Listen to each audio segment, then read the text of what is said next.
NIX is a superb package manager. It is remarkable how easy it is to add a package to your configuration and keep control on what's available on the system. However, sometimes the system's flake derivation may fail on an update. It may be because one of the packages you want to add to your system packages failed to compile, or even scarier, because a dependency of a package you want to install failed to compile, like shown in this example.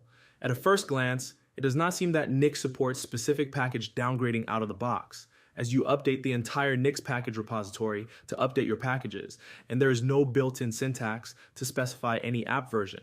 Yet, it is possible to downgrade any package, whether it is a build dependency or a desired system package, thanks to package pinning. First, we need to identify the root package causing the system derivation to fail.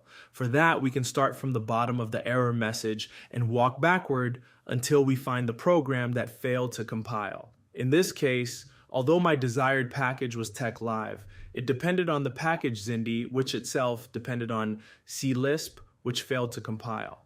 We're going to downgrade the package CLisp to the latest version that compiled on the operating system and architecture I'm currently running, which in this case is Darwin for macOS, Arch64 because it is on a M1 chip. You may find yours inside your system's flake or by using this command.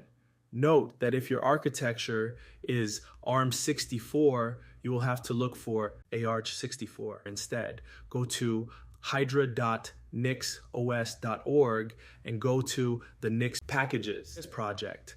Then select the trunk section as I use the unstable branch of the NIX packages repository for the packages flakes to be installed on my system. Once that's done, go to the jobs tab and search for the root package that failed to build, which is CLisp in my case. Select the package that matches your operating system. As you can see, the CLisp program fails to build on the latest NIX packages revision. If we click on this build failure, we can jump to the last revision where the package build was successful. We are going to pin this revision for the package CLisp. For that, go to the Inputs tab and copy the NIX packages repository revision value.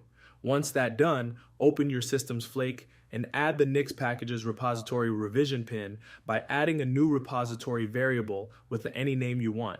In my case, I will call it nixpkgs-clisp because it is the package I'm pinning this revision for.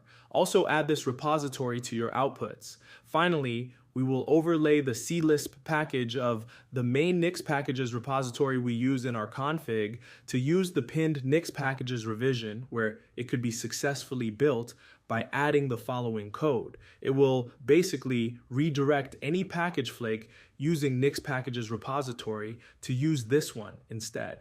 If you also have problems with other packages, you can use different NIX packages revisions for each package by following the same steps. You basically only have to specify the correct revision pinning variable for the package you want in the overlay.